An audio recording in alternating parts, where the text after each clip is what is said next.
देख रहे हैं गुलिस्तान न्यूज। मैं हूं आपके साथ सोनिका सिंह। खबरों की शुरुआत करते हैं। तमाम बड़ी खबरों से आपको रिव्यू कराएंगे, लेकिन इस वक्त की बड़ी जानकारी सामने आ रही है उत्तराखंड से। आपको बता दें कि इस वक्त की बड़ी जानकारी, विधानसभा सत्र की तैयारियां जोरों पर चल रही है। उत्तराखंड में विधानसभा सत्र की शुरुआत होने वाली है। 23 अगस्त से उत्तराखंड विधानसभा सत्र बुलाया गया है। ये इस वक्त की बड़ी जानकारी आपको दे रहे हैं। अब तक विधायकों द्वारा भेजे गए 593 प्रश्न, विधायकों द्वारा अब तक विधानसभा सत्र के लिए 593 प्रश्न भेजे गए हैं। सत्र के हंगामेदार होने की संभावना भी जताई गई है। देखा जा रहा है जिस तरीके से इस वक्त मानसून सत्र चल रहा है, हंगामे की भेंट चढ़े, लगातार हंगामे की भेंट चढ़ा हुआ है। ऐसे में आसार लगाए जा रहे हैं कि उत्तराखंड विधानसभा सत्र भी हंगामे की संभावना के आस लगाए जा रहे हैं। अब तक विधायकों द्वारा 593 प्रश्न भेजे गए हैं। उत्तराखंड में विधानसभा सत्र की शुरुआत होने जा रही है। सत्र के हंगामेदार होने की संभावना भी है। 23 अगस्त से उत्तराखंड विधानसभा सत्र बुलाया गया है। आपको बता दें अब तक इसके लिए विधायकों की तरफ से 593 प्रश्न भी भेज दिए गए हैं और सत्र के हंगामेदार होने की संभावना भी जता दी गई है। लगातार तमाम मुद्दे हैं जिसे लेकर के विपक्षी पार्टियां सरकार को घेरने में लगी है। ऐसे में उत्तराखंड में भी हंगामे के आसार नजर आ रहे हैं।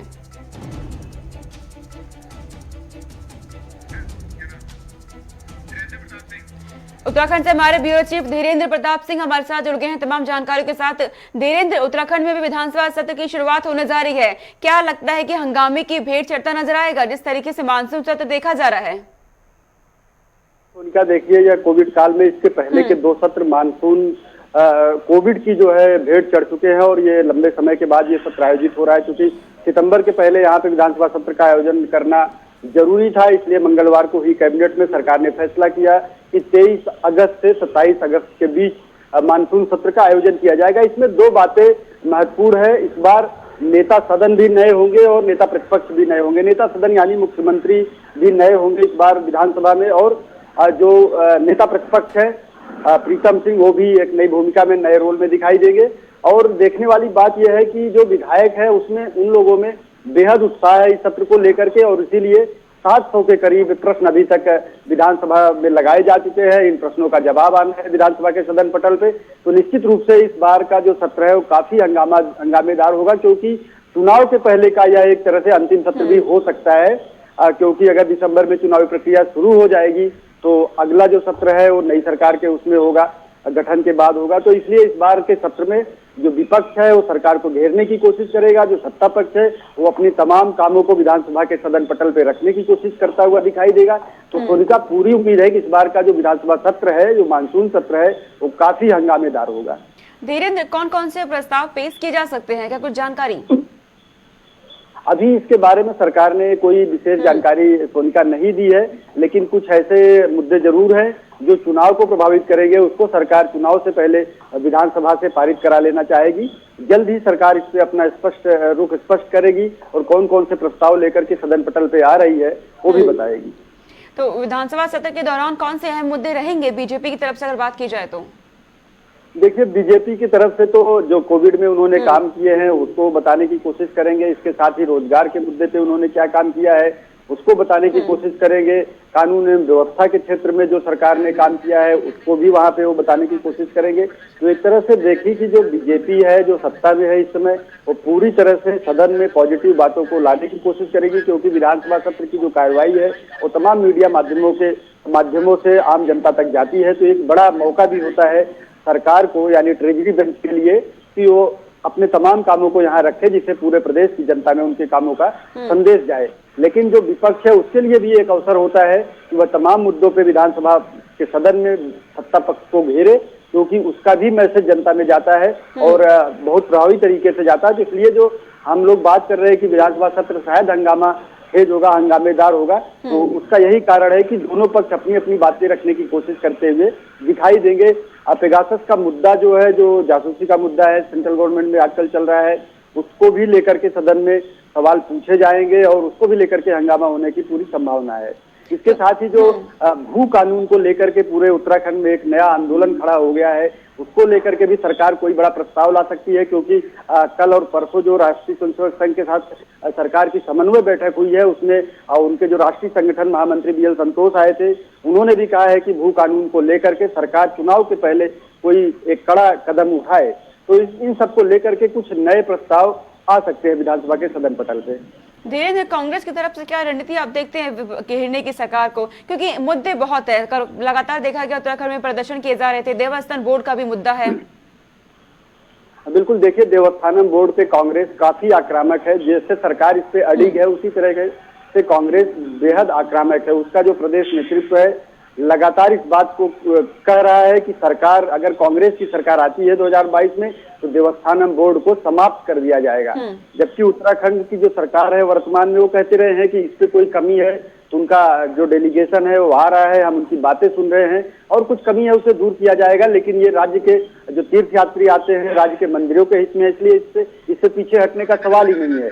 लेकिन कांग्रेस के जो नवनियुक्त प्रदेश अध्यक्ष है गणेश गोदियाल ने अपनी पहली प्रेस कॉन्फ्रेंस में इस बात का दावा किया कि अगर कांग्रेस की सरकार बनती है तो पहली कलम से सबसे पहले इस देवस्थानम बोर्ड को समाप्त कर दिया जाएगा। तो निश्चित रूप से देवस्थानम बोर्ड को लेकर के भी विधानसभा में आवाज सुनाई दे सकती है सोनिका।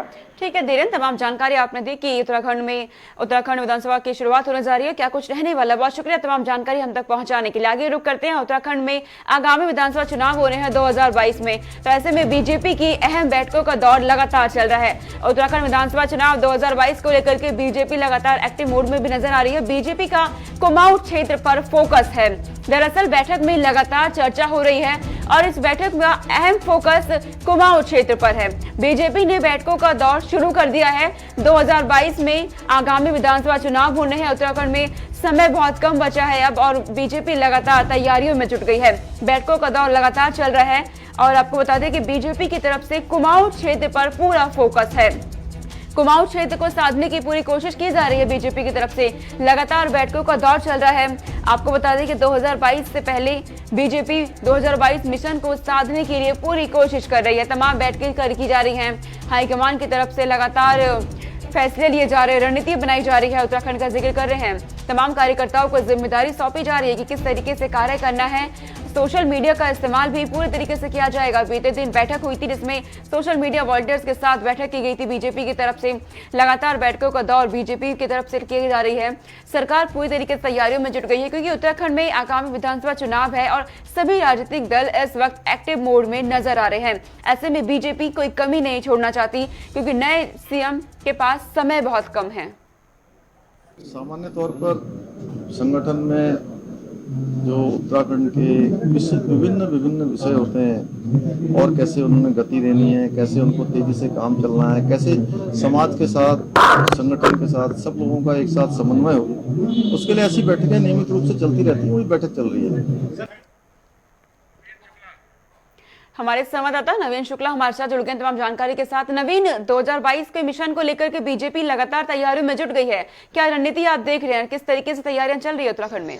जी निश्चित तौर पर जिस तरीके से लगातार बीजेपी में बैठकों का दौर जारी है। अभी कल ही बैठक हुई है, मुख्यमंत्री खुद बैठक का सानिध्य कर रहे थे और प्रतिनिधित्व कर रहे थे और लगातार जो है बैठकों का दौर जारी है। जो कार्यकर्ता है उन्हें अहम जिम्मेदारी दी गई है किस तरीके से अब आम जनता के बीच में जाना है। जो केंद्र सरकार और राज्य सरकार की योजनाएं हैं वो लोगों तक किस तरीके से पहुंची है, कार्य भी लोग जो कार्यकर्ता हैं उन्हें दिया गया है। तो तमाम सारी जो बैठकों में अहम निर्णय अलग अलग जो मंडल बनाए गए हैं उन्हें दिया गया है। इसके साथ ही कार्यकर्ताओं को अहम जिम्मेदारी दी गई है। पदाधिकारी जो है उन्हें अहम जिम्मेदारी दी गई है।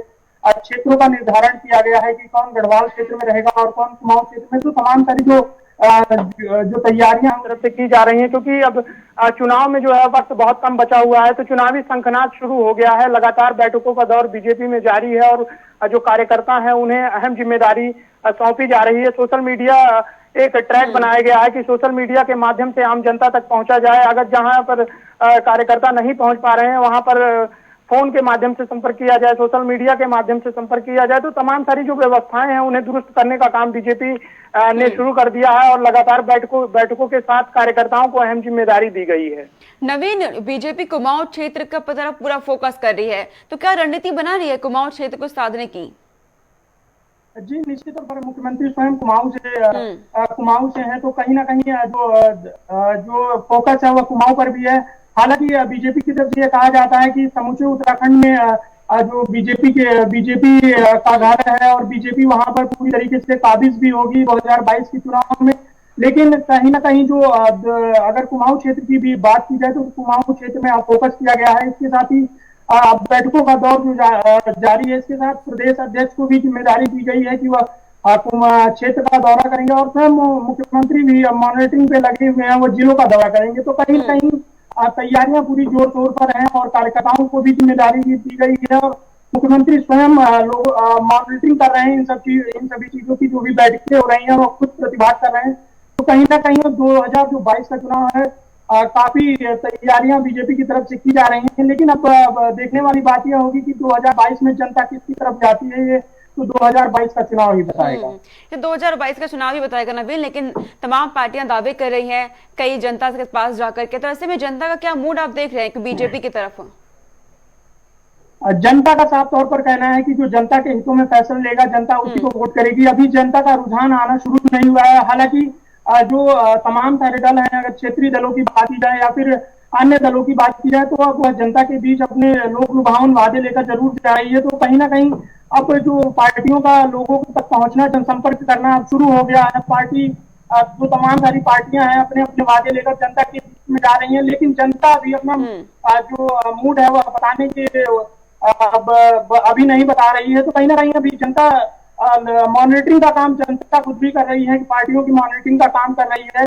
और लेकिन चुनाव जो है वह नजदीक है, तो अब जनता ही बताएगी कि किसकी तरफ वोट जाएगा, किसकी सरकार बनेगी और 2022 में कौन सत्ता में काबिज होगा। तो बीजेपी की बूथ लेवल पे कार्यकर्ताओं की क्या तैयारी आप देखते हैं नवीन? देखिए, बूथ लेवल की बात की जाए तो तमाम सारी जिम्मेदारियां, अहम जिम्मेदारियां दी गई हैं, पदाधिकारियों को जिम्मेदारियां दी गई हैं। सबसे बड़ी बात यह होती है कि जो मंडल बनाए गए हैं, मंडलों में जाकर कार्यकर्ताओं को साफ तौर पर यह निर्देशित किया गया है कि हर घर तक जाना है, हर गांव तक जाना है, कोई भी ऐसी जगह ना बचे जहां पर कार्यकर्ता ना पहुंचे हैं। तो इसको लेकर जो बैठकें हैं वो भी जारी हैं और जो सोशल मीडिया एक माध्यम बनाया गया है, एक प्लेटफॉर्म बनाया गया है, उसकी तरीके से भी जो अपनी बात है, बीजेपी की बात है, जो केंद्र सरकार की योजनाएं हैं, जो राज्य सरकार की योजनाएं चल रही हैं, उसको पहुंचाने का काम कार्यकर्ताओं को दिया गया है। इसके साथ ही जो पिछली सरकार ने काम किया है और जो इस सरकार ने काम किया है उसको लेकर भी बीजेपी के कार्यकर्ता तैयार हैं। और साफ तौर पर जो युवाओं का, अगर युवाओं की बात की जाए तो बीजेपी में युवाओं को जोड़ने का सिलसिला भी शुरू हो गया। तमाम सारे जो युवा हैं उन्हें जोड़ने का काम शुरू कर दिया गया है। एक खाका तैयार किया जा रहा है कि जो युवा हैं, जो लोगों तक जा सकते हैं, आम जनता तक पहुंच सकते हैं, उन युवाओं को जोड़ा जा रहा है, क्षेत्रीय युवाओं को जोड़ा जा रहा है, ग्रामीण युवाओं को जोड़ा जा रहा है। तो तमाम सारी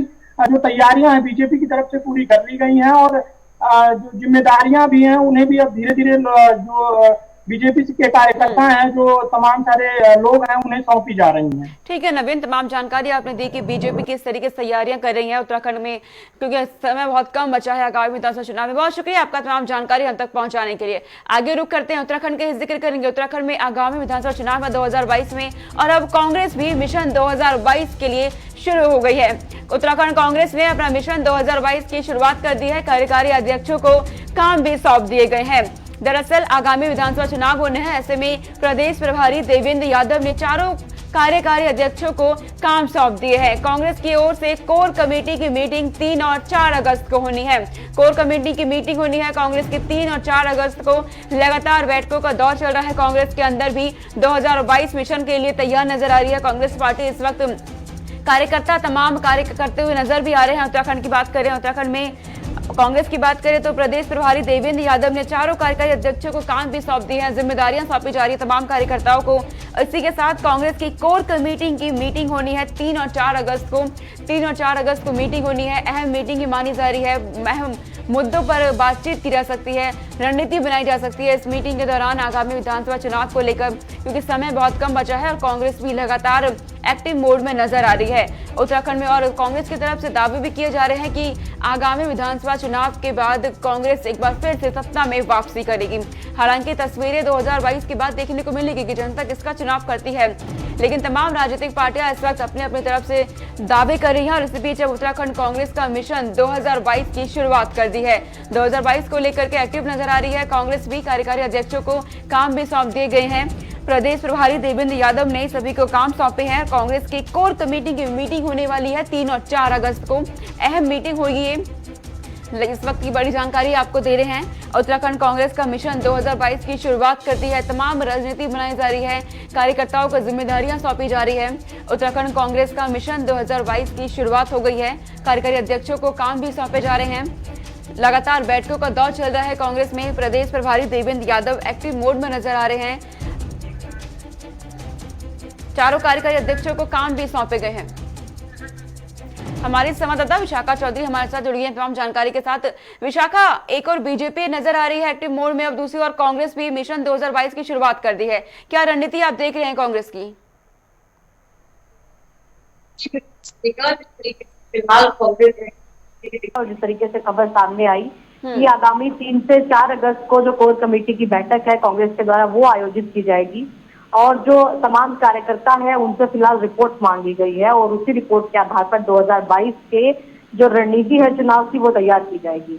बात करें फिलहाल जिस तरीके से जो नवनियुक्त जो प्रदेश अध्यक्ष है गणेश गोदियाल और नेता प्रतिपक्ष प्रीतम सिंह, इन सभी ने फिलहाल जिस तरीके से कहा है कि फिलहाल कांग्रेस ने एकजुट होकर यह दिखाया है और जिस तरीके से पंजाब मॉडल की तर्ज पर यहाँ पर 4 कार्यकारी अध्यक्ष बनाए गए हैं, वो 4 कार्यकारी अध्यक्ष कहीं ना कहीं कांग्रेस को 2022 के विधानसभा चुनाव में यह फायदा पहुंचाएंगे कि जिस तरीके से समय कम है और उसको देखते हुए काम ज्यादा है, तो कहीं ना कहीं फिलहाल कांग्रेस ने जो अपनी रणनीति है, जो काम है, वो डिवाइड कर दिए हैं। जो 4 कार्यकारी अध्यक्ष बनाए गए हैं और गढ़वाल मंडल, कुमाऊं मंडल, मैदानी और जो संगठनात्मक तौर पर जो काम होते हैं, इन 4 जो रीजन हैं इनमें डिवाइड किया है। चारों कार्यकारी अध्यक्ष को जो रणजीत रावत है उन्हें गढ़वाल के जिलों की कमान सौंपी गई है। इसी तरीके से जो जीत राम है उनको कुमाऊं की जो कमान है वो सौंपी गई है। इसी तरीके से तिलक राज बेहड है, उनको मैदानों की जो कमान है वो सौंपी गई है और प्रत्येक कार्यकारी अध्यक्ष से यह कहा गया है कि वो जनता तक अपनी पहुंच बनाए, जनता तक अपनी रीच बनाए और जिस तरीके से जो फिलहाल समय कम है चुनाव को लेकर, उसके तहत कांग्रेस ने पूरी रणनीति जो है वो बनाई है। और जिस तरीके से फिलहाल गणेश गोदियाल ने एक अध्यक्ष के तौर पर और जो प्रदेश प्रभारी है देवेंद्र यादव, उनका कहना है कि फिलहाल कांग्रेस बूथ स्तर तक जाकर जनता से रूबरू होगी। जनता की जो परेशानियां फिलहाल सत्ता पक्ष की ओर उन्होंने इल्जाम लगाते हुए कहा कि जो है उसको सुनेगी और यदि कांग्रेस सत्ता में आती है तो जो भी वादे उन्होंने कहे हैं वो पूरे करेगी। ये तमाम फिलहाल जो चीजें हैं वो कांग्रेस के द्वारा की जा रही है उत्तराखंड में और जाहिर तौर पर एक मजबूत विपक्ष के रूप में फिलहाल कांग्रेस हमें दिखाई दे रही है। विशाखा, कांग्रेस की तरफ से कहा जा रहा है कि आने वाले समय में सत्ता में फिर से वापसी करेगी कांग्रेस, लेकिन आप ग्राउंड जीरो पे रहती हैं, तो क्या जनता का मूड आप देख रही हैं? जी बिल्कुल सोनिका, देखिए जिस तरीके से फिलहाल क्योंकि उत्तराखंड की हिस्ट्री रही है कि यहाँ पर पार्टी रिपीट नहीं कर पाती है, तो जाहिर तौर पर फिलहाल परिवर्तन की लहर एक तरीके से कह सकते हैं कि हो सकता है कुछ सीटों पर परिवर्तन की लहर हो, क्योंकि पिछले 5 सालों से जनता जिन लोगों की नेतृत्व में है, तो हो सकता है कि कुछ सीटों पर ऐसा हो कि नेतृत्व परिवर्तन की लहर जरूर हमें दिखाई दे रही है। लेकिन जिस तरीके से फिलहाल सत्ता पक्ष की अगर हम बात करते हैं, भारतीय जनता पार्टी की बात करते हैं, तो कमी भारतीय जनता पार्टी के द्वारा भी नहीं छोड़ी जा रही है। जिस तरीके से आरएसएस की समन्वय बैठक चल रही है, तमाम बड़े निर्णय किए जा रहे हैं। जो ज्वलंत मुद्दे फिलहाल राज्य में है, चाहे वो भू कानून है, देवस्थानम बोर्ड है, बेरोजगारी को लेकर जो सरकारी नौकरियों की जो वैकेंसी सरकार ने निकाली है, फिलहाल सरकार सत्ता पक्ष कभी यह नहीं छोड़ रहा है कि जो मुद्दे पिछले 5 सालों से बने हुए हैं, जाहिर तौर पर चुनाव के समय में उन्हें भुनाने की कोशिश कर रहा है और उन पर बड़े निर्णय भी लिए जा रहे हैं। अब देखने वाली बात यह है कि जिस तरीके से भारतीय जनता पार्टी का जो सत्ता पक्ष है वो बड़े निर्णय ले रहा है, जो कमी पिछले 5 सालों में रही है उसको पूरी करने की कोशिश कर रहा है। दूसरी तरफ चाहे वो कांग्रेस है, वो एक मजबूत विपक्ष के रूप में सामने आ रही है। अपनी पार्टी भी जरूर एक विपक्ष के तौर पर राज्य में उभर रही है। यह तो फैसला चुनाव में ही हो पाएगा कि जो किसकी कितनी रणनीति है पार्टी की, वो कितने काम आ पाती है। ठीक है विशाखा, तमाम जानकारी आपने दी कि उत्तराखंड में किस तरीके से कांग्रेस रणनीति बना रही है। बहुत शुक्रिया तमाम जानकारी के लिए। आगे रुख करते हैं। उत्तराखंड में भारी बारिश की चेतावनी जारी की गई है। उत्तराखंड में 2 दिन भारी बारिश होगी, मौसम विभाग की तरफ से चेतावनी जारी की गई है। मौसम विभाग ने येलो अलर्ट जारी किया है उत्तराखंड के लिए। इस वक्त की बड़ी जानकारी आपको दे रहे हैं। आपको बता दें कि राज्य में संवेदनशील स्थानों पर भूस्खलन, चट्टान गिरने की संभावना जताई गई है। मौसम विभाग लगातार चेतावनी जारी कर रहा है। निचले इलाकों में जल भराव से परेशानी हो सकती है। मौसम विभाग की तरफ से अपील की जा रही है कि बाहर ना निकले, बेवजह बाहर ना निकले, क्योंकि उत्तराखंड में अगले 2 दिन भारी बारिश का सामना उत्तराखंड वासियों को करना पड़ सकता है। प्रशासन अपने स्तर पर तमाम व्यवस्थाएं कर रही है और लोगों से अपील कर रही है कि बेवजह बाहर न निकले और पहाड़ी क्षेत्रों में जाने से बचे, क्योंकि अगले 2 दिन उत्तराखंड में भारी बारिश की चेतावनी जारी की गई है मौसम विभाग की तरफ से। मौसम विभाग ने येलो अलर्ट भी जारी किया है। राज्य में संवेदनशील स्थानों पर भूस्खलन, चट्टानें गिरने की संभावना जताई गई है। निचले इलाकों में जलभराव से परेशानी हो सकती है। मौसम विभाग की तरफ से कहा गया है, पिछले कई दिनों से देखा जा रहा है उत्तराखंड में सड़कों पर जलभराव की समस्या उत्पन्न हो गई है। मलबों के गिरने की शुरुआत हो गई है। मलबे सड़कों पर तक पहुंच गए हैं। पहाड़ों की दरकने की तस्वीरें देखने को मिल रही है। और इसी के साथ मौसम विभाग की तरफ से कहा गया है कि राज्य में संवेदनशील स्थानों पर भूस्खलन की तस्वीरें भी देखने को मिल सकती हैं। उत्तराखंड में 2 दिन भारी बारिश की चेतावनी जारी की गई है मौसम विभाग की तरफ से। मौसम विभाग की तरफ से लगातार अलर्ट जारी किया जा रहा है। उत्तराखंड के लिए येलो अलर्ट मौसम विभाग ने उत्तराखंड के लिए जारी किया है और अपील की जा रही है लोगों से भी कि बाहर ना निकले, बेवजह सतर्क रहे, सावधान रहे। हमारे संवाददाता संचित शर्मा हमारे साथ जुड़ गए हैं तमाम जानकारी के साथ। संचित, उत्तराखंड में अगले 2 दिन बेहद तेज बारिश होने वाली है, मौसम विभाग की तरफ से कहा गया है। क्या कुछ अपडेट आपके पास? इस वक्त कैसा मौसम उत्तराखंड में? देखिए सोनिका, मैं आपको बता दूं कि बात अगर इस वक्त उत्तराखंड की करें तो उत्तराखंड के जो मौसम विभाग ने अगले 2 दिन का येलो अलर्ट जारी किया है। साथ ही साथ उन्होंने चेतावनी में ये भी बताया है कि जो मैदानी क्षेत्र है, मैदानी क्षेत्रों में जो नदी किनारे जो लोग रह रहे हैं, सबसे पहले उनको सुरक्षित स्थानों पर पहुंचाया जाए। और दूसरी बात ये कि जो मैदानी स्थानों में मैदानी जो जगह है वहाँ की अगर बात करें तो जो नदी है, नदियां उफान पर है। और पहाड़ी क्षेत्रों की बात करें तो पहाड़ी क्षेत्रों में जहाँ पर भूस्खलन जैसी समस्याएं पैदा हो सकती है, वहां पर जाने के लिए मनाही की गई है। साथ ही साथ इसमें जो SDRF और NDRF को लगाया गया, आप देख सकते हैं कि तस्वीरों में कि किस तरीके से जो पहाड़ी क्षेत्र है उत्तराखंड के अंदर, पहाड़ी क्षेत्र जो उत्तराखंड के अंदर बद्रीनाथ हाईवे की अगर बात करें तो आप देख सकते हो लगातार बंदे अवरोध वहां पर पैदा हो गए भूस्खलन के चलते। आप मसूरी में देखिए, मसूरी में इस वक्त भूस्खलन हो रहा है, तो पहाड़ी क्षेत्रों में इस वक्त जाना कितना खतरे से भरा हो सकता है। इसलिए जो चेतावनी जारी करी गई उसमें साफ तौर पे कहा गया है कि पहाड़ी क्षेत्रों पे जाने से बचे और मैदानी क्षेत्रों में जो नदी वाला इलाका है जहाँ पे नदी और जलभराव जैसी समस्या हो सकती है, वहां पर जाने के लिए मना किया गया है। मैं आपको बता दूं कि अगर इस वक्त बात अगर देहरादून के मौसम की करें तो सुबह हल्की बारिश के बाद अब थोड़ी धूप देहरादून के अंदर निकल आई। और बात रुड़की की करें तो रुड़की में सुबह से ही धूप निकली हुई थी, लेकिन जिस तरीके से थोड़ी देर बाद ही वहां पर बादल छाए हुए हैं। और हरिद्वार की अगर बात करें तो हरिद्वार में लगातार बारिश हो रही है। और मैदानी क्षेत्रों की अगर बात करें तो मैदानी क्षेत्रों में इसी तरीके का मौसम बना हुआ है। पहाड़ी क्षेत्रों में जो बारिश से जो लोग हैं पहाड़ी क्षेत्रों में रह रहे हैं उनको काफी समस्याओं का सामना करना पड़ रहा है, जिसको लेके SDRF और NDRF लगातार उनकी सहायता में कार्यरत है। संचित, निचले इलाकों की बात करते हैं तो लोगों में इस वक्त वहां दहशत का माहौल है, क्योंकि निचले इलाकों पे सबसे ज्यादा असर देखने को मिलता है। क्या कुछ तैयारी आप देख रहे हैं प्रशासन की तरफ से? देखिए, जिस तरीके से निचले इलाकों की अगर बात करें इस वक्त, तो निचले इलाकों में अगर जो समस्या इस वक्त सबसे ज्यादा उत्पन्न होती है, एक तो वो होती है कि जो नदी किनारे रह रहे लोगों के लिए होती है, क्योंकि नदी नाले बढ़ जाते हैं।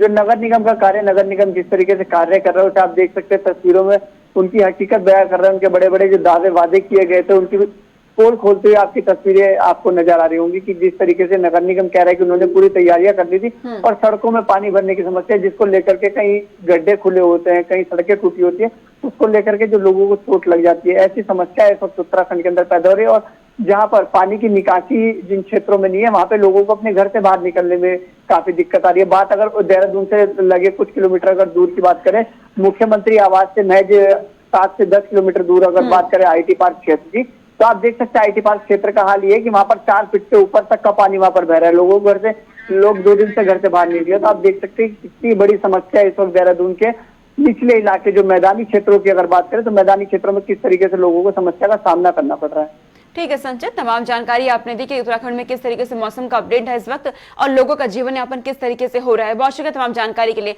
तमाम बड़ी खबरों से आपको रूबरू कराया। खबरों का सिलसिला लगातार जारी है, देखते रहिए गुलिस्तान न्यूज। नमस्कार।